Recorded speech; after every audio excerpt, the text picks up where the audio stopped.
Good morning. Welcome to JP's morning brief for August 6th, 2026. Wow, that rhymed.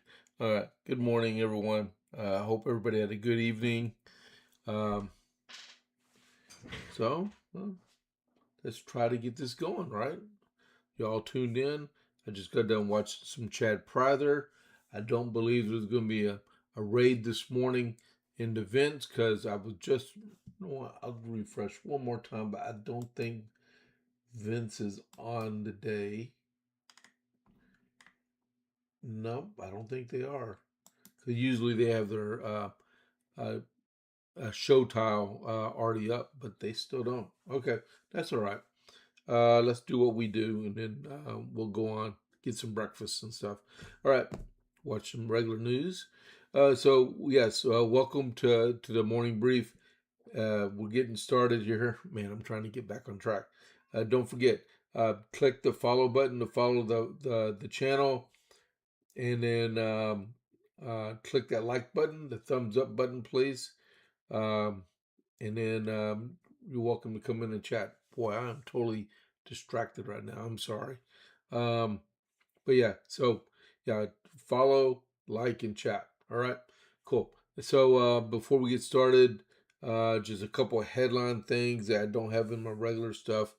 The the senatorial committee vote this morning on um, oh man,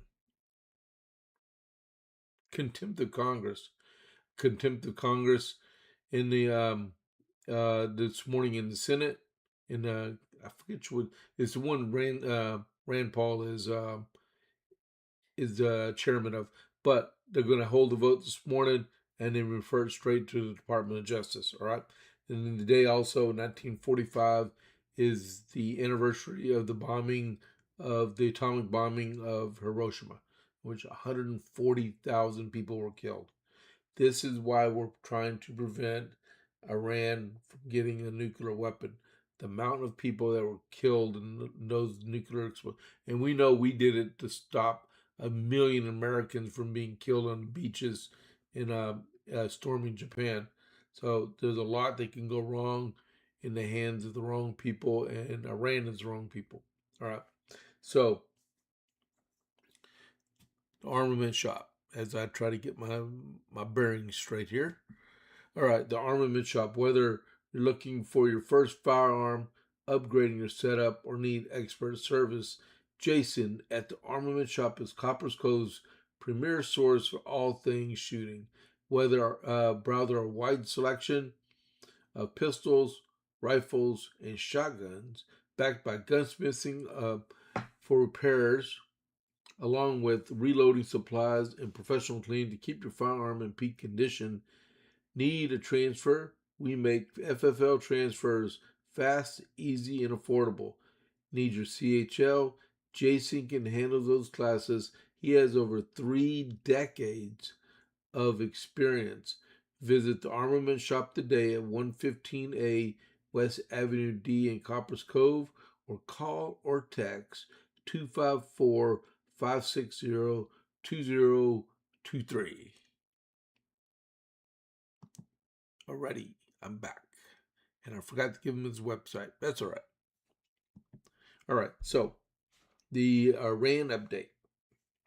So, ROGC commander, that would be General Vadi, okay, says Iran will continue to pursue nuclear weapons as long as Israel and the United States possess nuclear weapons. That's what he said.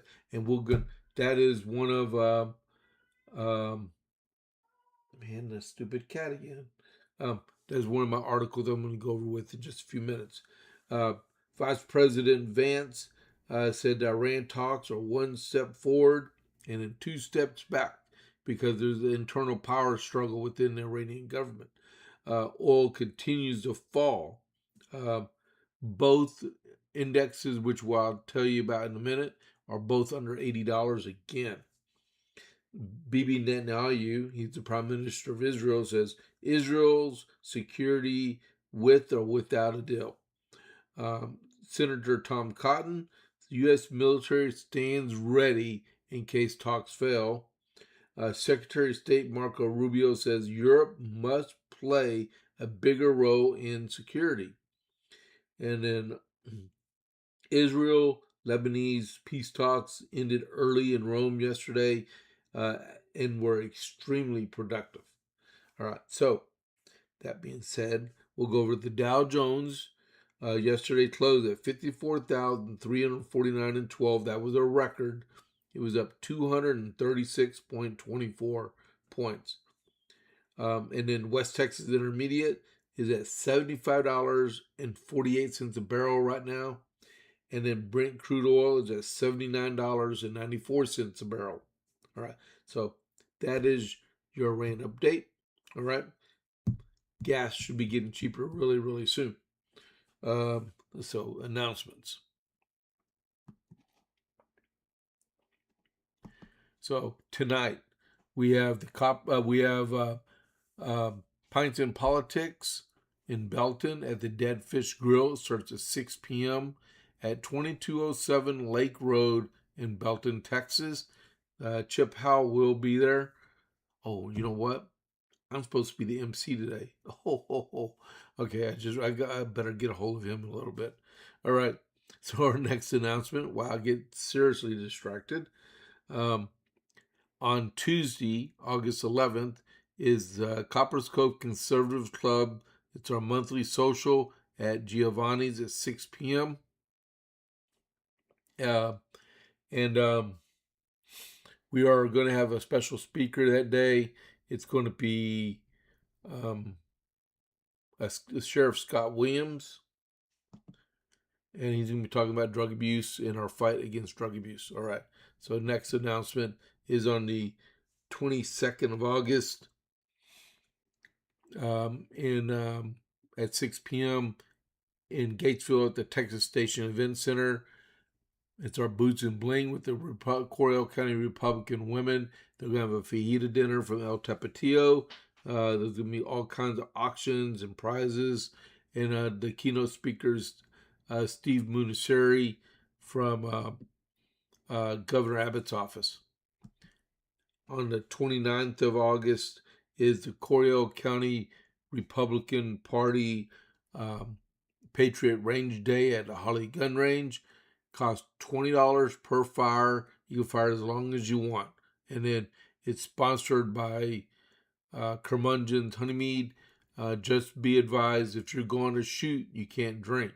So hold off as long as you can, but you can fire first, but because alcohol and guns don't mix, right?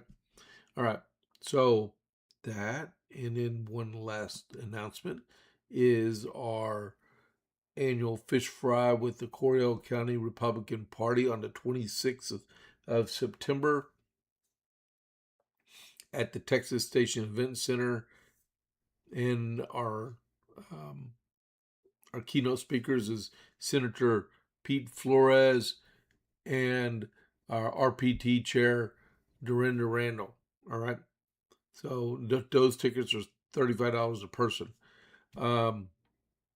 If you are interested in tickets for the Boots and Bling or for the fish fry, if you look into the description of the podcast, if you're at the bottom of it, you'll see you might have to click see more, right?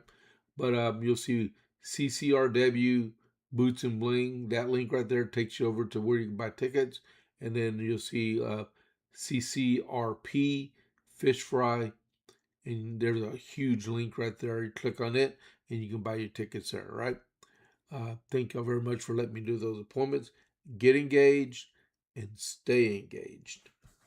All righty, what are we doing here? 6:40. Okay, it took you 10 minutes to get through all that. So, Iran. We'll go back to Iran.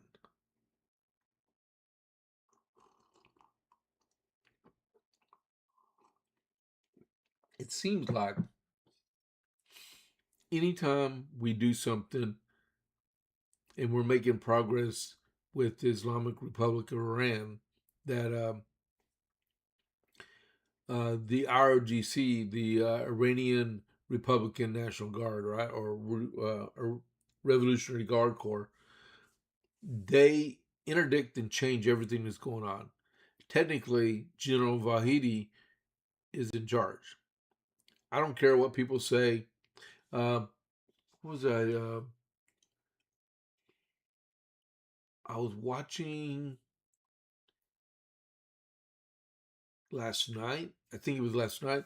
The Iranian president was hooded, thrown in a car or placed in a car, and they took him to some other location and didn't take the hood off of him. And allegedly, he spoke to the spiritual leader. Uh, I don't know. I don't know. So there may be some little games being played over in Iran. He may be dead for all we know. He may be in Russia for all we know. Uh, Vahidi may be the spiritual leader for all we know, and they just don't want people to know. But so this is what's going on.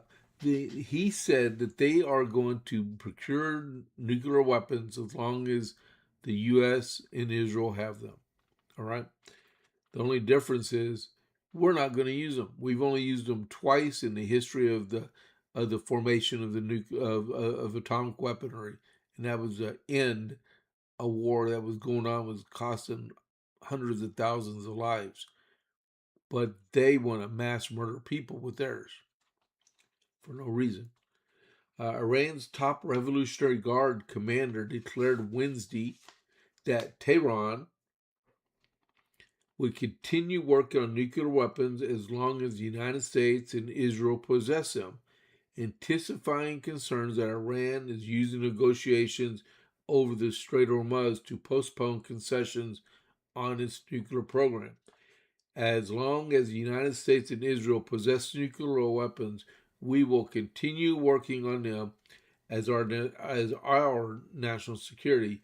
IRGC Commander-in-Chief Ahmad Vahidi said, according to a translation remarks circulating Wednesday, if they disarm, we will disarm. I don't believe that for an instance. Israeli Prime Minister Benjamin Netanyahu responded by vowing that Iran would continue preventing Iran from obtaining a nuclear weapon with or without a diplomatic agreement.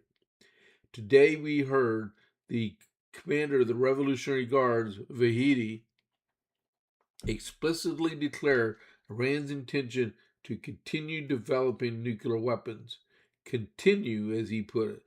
Netanyahu said at a ceremony marking the retirement of Shimon and Rivka Herzl, the grandparents of the founder of modern day Zionism, um, Theodore Herzl, as well as Prime Minister of Israel.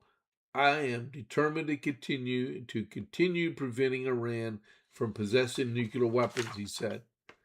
Netanyahu praised President Donald Trump as Israel's greatest friend in the White House and expressed appreciation for the two countries' joint efforts against Iran's nuclear ambitions. Israel's existence is not subject to negotiation, Netanyahu said. With an agreement or without an agreement, I am determined, we are all determined to do whatever is necessary to ensure the security of our future. The exchange came as nuclear experts urged Trump to keep Iran's nuclear program at the center of the negotiations, warning that Tehran could use Hormuz crisis to secure sanctions relief and other concessions before addressing the remainder of nuclear capabilities. So, what do y'all think? Should we continue negotiations, or this should be an endpoint of negotiations? But according to his statements, no matter what is said or signed, they're going to continue on. I mean, I'm going into depth on this. This is something I should be covering in the JPA report, but this is a serious matter. You got people in our own country that want to cut off everything that's going to Israel right now, and take them out at the knees so they can't defend themselves. They want to show allegiance to to Iran other than to the United States. What's going to end up happening is getting American soldiers killed. That's what's going to happen because these people, these fake politicians in our country, the ones that are the DSA people and the Democrats, they are going to do what would kill every one of us and put us at risk and eliminate Israel because the hatred is so hot out there right now. Just remember who started the conflict on October 7th, 2023. It was Hamas, not Israel. All right. All right. So externally, we have enough to worry about externally, but back in 2017, when President Trump got elected, got sworn in, would you believe that after James Comey was fired from the federal government as the FBI director, the FBI went and opened up an investigation against our sitting president to do an investigation on him to confirm that he was not a Russian spy. Who does that? What kind of country do we have is that they're just going to arbitrarily just investigate us? He's the president of the United States. Wow. The FBI opened a criminal probe specifically targeting Donald Trump in May 2017, alleging the newly elected president may have been acting as a Russian asset when he fired then director James Comey, even though the Bureau's own evidence overwhelmingly showed at the time there was no collusion with the Kremlin. Internal memos, newly declassified by the White House, show an investigation named Oxford Coma, or Comma, I'm sorry. Coma is Joe Biden, right? He's always in a coma. Was launched in the immediate aftermath of Comey's May 9th, 2017 firing and was predicated in an allegation that was previously released memos showing the Bureau's own agents had mostly dismissed. Quote, the FBI is opening an investigation based on articulable factual basis that reasonably indicates that President Donald Trump may be or has been wittingly or unwittingly involved in activities on or behalf of the government of the Russian Federation which may constitute violations of federal criminal law or threats to the national security of the United States. The Electronic Communications opening of the probe on May 16, 2017. The goal of the investigation is to determine if President Trump is or was directed, controlled by, or coordinated. Who makes this junk up?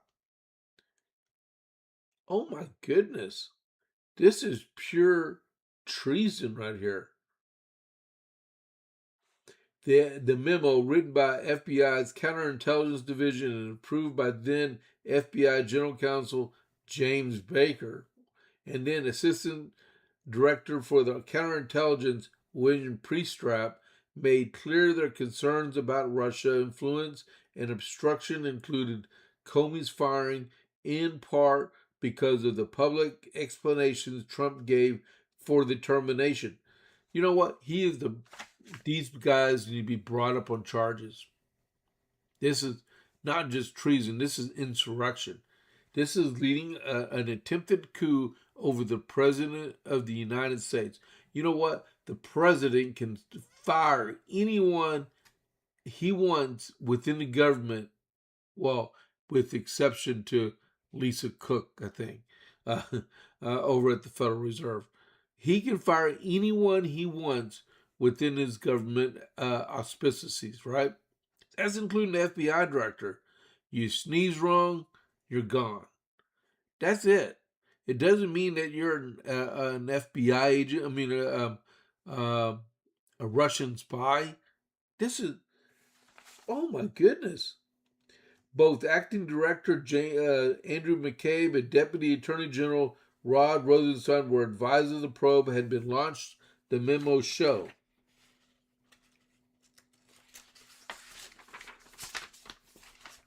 The FBI marked the investigation as sensitive, investigative manner and declared it was the least intrusive method to address the serious national security risks posed by activities alleged. But the decision proved anything but non-intrusive. It prompted the appointment of special counsel Robert Mueller by Rosenstein and a nearly 2-year probe that hampered the start of the Trump presidency, even though Mueller's team, like the FBI before it, was unable to substantiate any collusion between Russia and Trump campaign during the 2016. Wow. Wow. So it was called Oxford Comma. People out to get our president of the United States, Donald Trump. You know, he has the making of being a great, great, great president, and he's already shown proof that he's very capable of doing that. But at the same time, with all the obstruction that's been shown toward him, how much greater could our country have been if they would have just laid their hands off of him? How many hundreds of millions of dollars could he have saved by not having to hire lawyers to defend him in court or at the 2 impeachment trials? This is really ridiculous. They just hate Donald Trump that bad. That investigation should have never happened. We'll get to that later because it's already 6:52. What else do I want to talk about? Okay, so make sure we do it like that. The Senate confirmed yesterday Dr. Evelyn. Erica Schwartz. Dr. Erica Schwartz was sworn in to be the next director of the CDC. She was the deputy surgeon general from 2019 to 2021. Okay. And then she's replacing acting director Dr. Jay Bhattacharya. It didn't say what the vote was. Oh, wait a minute. She was confirmed 51 to 44, which means she was confirmed along party lines, okay? Because you can't get anything done bipartisan hardly anymore. The next thing is money, right? Campaigns run on money. Let me situate it here. How are y'all doing this morning? Hey, if you're watching right now, whether you're watching online or, not online, live or on demand, give me a like for the episode today, please. Give me a thumbs up. And if you're not already a follower of the channel, click on that little bell and toggle down to the word follow and click it, please. Okay? And then we'll all be happy and we can eat marshmallows and skip. Okay? On the heels of President Trump's Tuesday fundraiser in Los Angeles, with the November election less than 100 days away, Washington Republicans hold a commanding financial edge over Washington Democrats. The NRC has $128 million cash on hand, and they're still raising money, while the DNC has about $16 million cash on hand and is $18.5 million in debt. Right? The disparaging extends to other National Party committees aligned with PACs, giving Republicans nearly double the cash, which means we have about $250 million in cash for this upcoming campaign. That's just at the national level in PACs. Uh, the fundraiser in California was part of a 2-day Western swing for Trump, in which he headlined a closed press RNC fundraiser at his golf club in Rancho Palos Verdes before going to Las Vegas to discuss the economy and seeking to boost party coffers. Another fundraiser, right? Despite the money disparaging in national politics, uh, Democrats running for office in November midterms and seeking reelection are successfully raising money on the local level. Right, the Democrats aligned fundraising platform Act Blue report that they had raised $500 million for candidates in the second quarter alone, including $250 million raised in June. But that was June. This is August.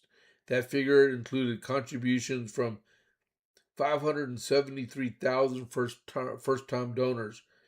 Uh, and just to keep that in mind, right? Next month, September 9th and 10th, is going to be the midterm convention in Dallas for the Republican National Committee. President Trump is going to be there along with several other high ranking Republicans, and it's going to be a huge fundraiser to help fund campaigns across the country. All right. Remember, President Trump is not running. He can't run for reelection. This is midterm election coming here, but at the same time, you got to remember that the wind is they're facing serious headwinds. But we may get this, but you can't win if you don't have any money. All right. Days are gone where I'll spend $1 million and your opponent outspends you 50 to 1, and you're going to get beat. All right. But yeah, the fundraiser at AT&T Arena in Dallas is going to raise a lot of money. All right. What are we looking at? 657.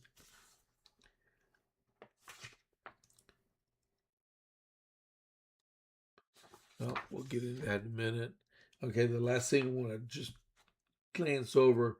Federal judge acknowledges Supreme Court ruling clearing path for Trump to end Haitian TPS.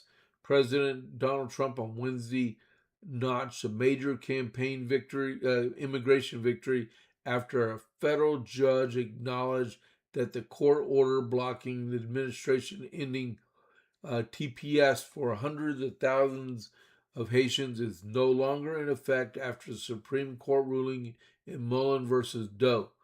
The uh, the remarks, the ruling marks a culmination of a years-long battle over the Biden administration expansion of Haitian TPS designation, and delivers a significant immigration victory for President Trump, who repeatedly campaigned on ending Biden administration expanded TPS for Haitians. So that was Judge Anna Reyes is the one that did that, right? And I believe she's in D.C. Okay, so it's 6:58. So I'm gonna get ready to get off of here. Let me refresh this page over and see if there's going to be a Vince podcast. Let me see here. Refresh. Oh my goodness. Is there not one? Wow. There's no Vince podcast this morning. Oh, wow. Alrighty. That's all right. So I'm going to get ready for the JP8 report, which starts in an hour. All right. Thank y'all for spending just a few minutes with me this morning. I don't know what's up with me right now, but I'm all distracted and stuff. I'm gonna get some chow on me and relax a little bit, and I get refreshed and ready to kick this back off in just 1 hour with the JPA report. But thank y'all very much for tuning in, and I will. I guess I'll see y'all in an hour. All right. So this is James Pierce. I will catch you on the flip side. I'm out.